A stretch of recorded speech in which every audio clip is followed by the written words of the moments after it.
¿Qué tal, estimados escuchas? Esperemos que tengan muy buenas noches. Bienvenidos al episodio número 38 de La Noche y sus historias. Estamos seguros que estas historias que les traemos en este día les provocarán pesadillas esta noche. Recuerden que antes de comenzar, queremos advertirte que esa silla con ropa sucia al fondo de tu habitación, ese abrigo colgado o esa sombra en la ventana, podría no ser lo que tu mente quiere creer. Por eso solo recuerden una cosa: no volteen a la oscuridad. El siguiente relato se titula Fría y oscura noche. Tenía muchos años viviendo al lado del cementerio. Tengo que decir que nos acostumbramos a vivir con aquellos olores desagradables a muerte. Y qué decir del olor específicamente a flores marchitas. Les digo, amigos lectores, que uno llega a acostumbrarse de alguna manera. Constantemente mis vecinos se iban del vecindario a otro lugar. Decían escuchar ruidos extraños saliendo de dicho lugar y hasta veían fantasmas a cualquier hora del día. Yo solía reírme y burlarme de todas las formas posibles, hasta cierto día que fui despertado en la madrugada por un llanto escalofriante. Ese día lo recuerdo tanto, ya que fue el motivo que fuera uno más de esos vecinos que se mudaba.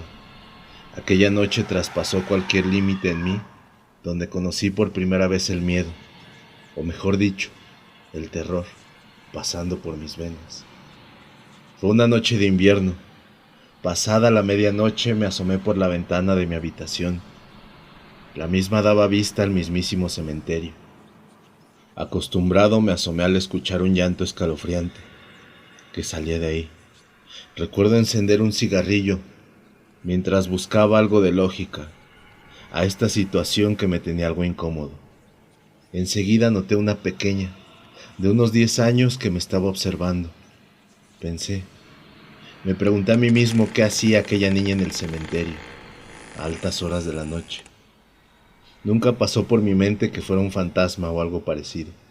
La visibilidad era perfecta, teniendo en cuenta a lo que muchos comentaban, que los fantasmas se visualizan vestidos de blanco y flotando en el aire descalzos. Esta pequeña era todo lo contrario. En ese momento pensé muchas cosas sin sentido, e incluyendo que estuviera perdida en busca de algún familiar muy querido que hubiese muerto. La verdad me preocupé bastante. Recuerdo que salí a lo loco hasta la entrada del cementerio, pero ni siquiera el velador estaba. Extrañado y con algo de escalofríos, seguí mi curso. Por varios minutos largos estuve buscando a la pequeña, pero sin ningún éxito. Estaba por retirarme, cuando el sonido de las hojas secas me sobresaltaron, y de qué manera, que hasta pensé que moriría de un infarto. Tenía el miedo a flor de piel. El lugar estaba en un silencio absoluto. Logró que el miedo se transformara en terror.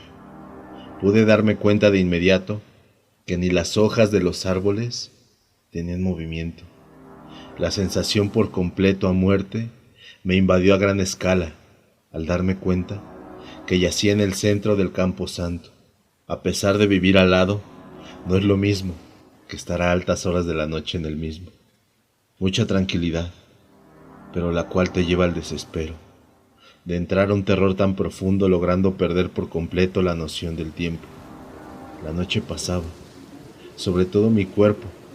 Era una extraña sensación que flotaba en el ambiente, y sin irme del tema, al escuchar aquellas pisadas, a mi espalda reaccioné de inmediato, y ahí estaba, la pequeña niña entre sollozos recostada en una lápida, aferrada de tal manera que no pude evitar acercarme. Estiré mi mano derecha, y cuando hice contacto con la misma, mi corazón reaccionó de inmediato, acelerándose aún más. Su cuerpo estaba frío, pero sin embargo culpé a mi nerviosismo, el miedo que pasaba por todo mi ser sin llegar a pensar que aquella pequeña fuera un fantasma. En ese momento ella reaccionó de inmediato, corriendo y abrazándome. A pesar de su cuerpo frío, no pude evitar abrazarla. Pensé, la posibilidad de que fuera o no un fantasma pasó a otro nivel. Ya no tuve miedo, ahora sentí mucha tristeza y decidí llevarla conmigo a la casa y quizás podría ayudarla de alguna manera. Una vez en casa arropé todo su cuerpo para que entrara en calor. Ella no pronunciaba palabras y tampoco la obligué. Al día siguiente la ayudaría a regresar a su casa con sus familiares. No sé, pensé en aquel momento. Al siguiente día mi sorpresa fue aún mayor al despertar y no encontrar a la pequeña en aquella cama, solo la manta con la que la arropé. En ese instante un escalofrío atroz invadió mi cuerpo por completo. Cuando mi vista se clavó en el espejo y a través del mismo noté de inmediato algo que logró traspasar todos los poros de mi cuerpo. La tristeza fue capaz de hacerme volver a recordar a mi hija, quien había fallecido, o mejor dicho, quien se quitó la vida un día porque la verdad no soportó el bullying en el colegio. A través del espejo fue donde pude ver que a mis espaldas estaba parada mi pequeña, quien con una sonrisa angelical se despedía de mí. Su cuerpo se desvaneció tras de mí, dejando su olor característico impregnado en la habitación. Y entonces entendí que ya era la hora de dejar mi casa, la cual guardaba muchos recuerdos vividos. Esa noche fría no pude notar la realidad. No pude darme cuenta de que mi hija era quien pedía a gritos que la dejara descansar. Aquella lápida en la que estaba aferrada era la de ella. Yo nunca quise mirar el nombre de la misma, y mucho menos mirar a los ojos de la que quise pensar que era una niña perdida en medio de aquel cementerio frío. Mi dolor más grande fue devolver a mi pequeña a su lápida nuevamente. Yo había profanado su tumba. Yo la quería a mi lado, error que cometí, ya que no dejaba descansar en paz a mi pequeña. Quizás muchos me culpen y hasta crean que estoy loco, pero no. Solo hice en un momento de desesperación lo que yo como padre creí conveniente. Yo me mudé al lado del cementerio, a los días de su triste muerte. Así creí que la tendría de vuelta. Ya mi hija descansa en paz. Recuerden que si les gustó el contenido pueden suscribirse al canal. Dándole like o dejando algún comentario nos ayudas mucho para seguir trayendo más temas.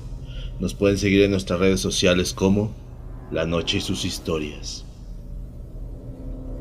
El siguiente relato sucedió en el metro de la Ciudad de México y se llama Mito o Leyenda.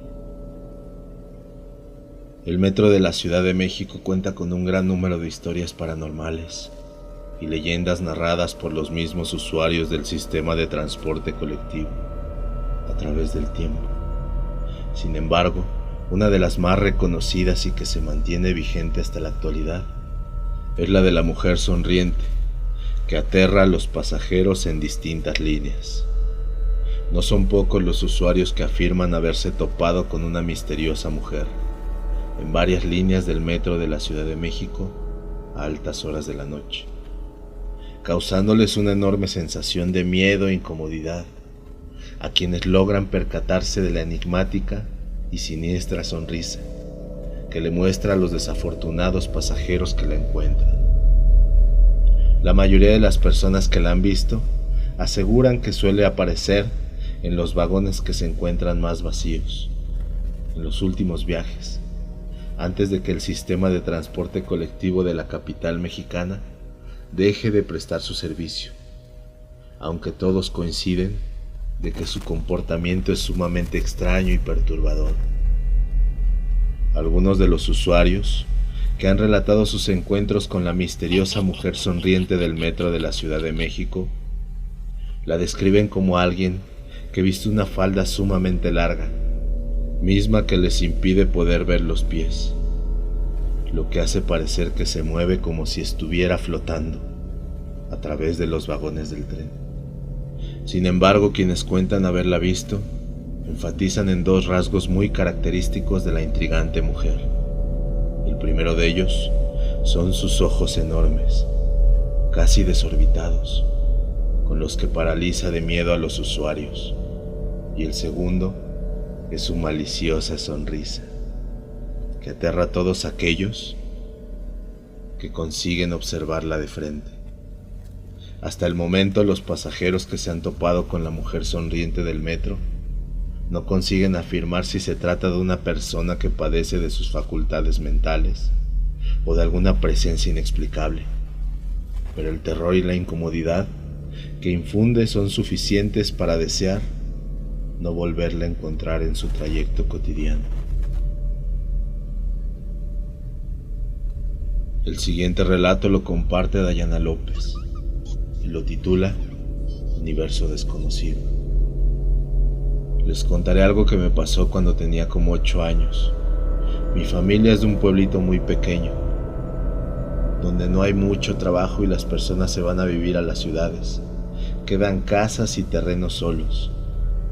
En ese entonces ya no vivíamos ahí, pues solo íbamos de visita a la casa de mi abuelito materno, que vivía en la entrada del pueblo, a pasar unos días de vacaciones. Falta decir que en ese pueblo se decía que en ese entonces había muchas brujas. Cierto día, junto con unos primos, nos fuimos a visitar a una tía que vive en la última casa que hay en el pueblo, y por estar jugando se nos fue el tiempo. Cuando nos dimos cuenta ya era de noche. En el poblado en esa época casi no había luz pública. La mayoría de los postes con luz estaban fundidos y las calles estaban muy oscuras, y la gente se encerraba temprano. Salimos de casa de mi tía, mis primos y mi hermano. Casi todos teníamos la misma edad, con diferencia de 1, 2 o 3 años. Solo uno de mis primos tenía como 3 años. Teníamos que caminar por la calle y pasar por una cuadra, que era un baldío, un terreno muy grande lleno de árboles, de mango, de plátanos, palmeras y maleza, pero que estaba cercado con púas de alambre.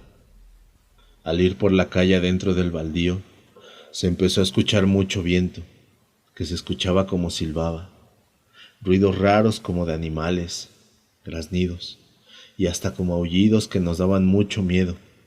Era como una revolución adentro de esa cerca, ruidos como de pájaros y no sé qué tantos animales. Llegó el momento que no aguantamos el miedo y tuvimos que correr por la calle, pero como entre mis primos llevábamos a mi primito, a mí me tocó cargarlo y correr con él en brazos. Nos quedamos atrás del grupo y pudimos ver a un tipo de ave negra, muy grande, o al menos eso parecía, porque volaba. Era del tamaño de una persona adulta, que se elevó entre los árboles y nos perseguía por el aire. Pero curiosamente, al llegar a la siguiente cuadra en la esquina, estaba un poste con luz pública, y al llegar a la claridad, esa cosa desapareció.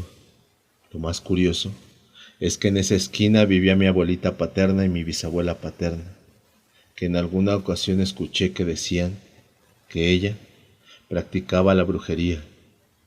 Cuando crecí, pensé que lo había soñado, hasta que hace algunos años fui al pueblo de nuevo, y me encontré con mi primito que en esa época tenía 3 años, ahora ya es un adulto, y platicando me preguntó que si aún recordaba la vez que nos habían asustado, viniendo de la casa de mi tía, cuando yo tuve que abrazarlo para correr y no dejarlo ahí, y que nos había perseguido ese pájaro enorme.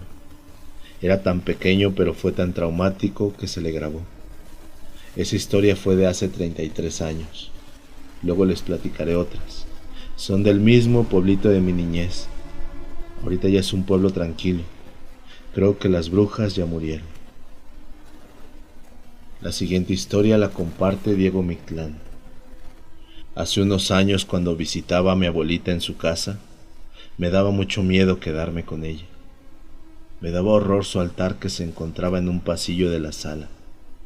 Era una virgen de unos 50 centímetros de alto y una figura de Jesús en la cruz.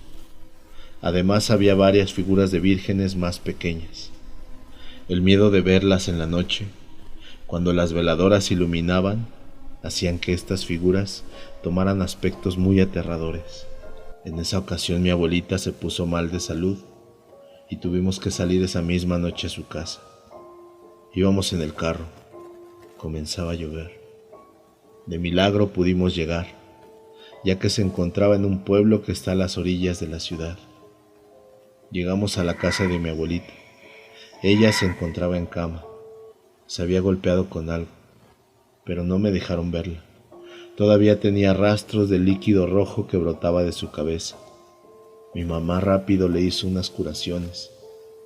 Ella era su única hija y mi papá apreciaba mucho a mi abuelita. Me mandaron a la habitación donde siempre llegábamos.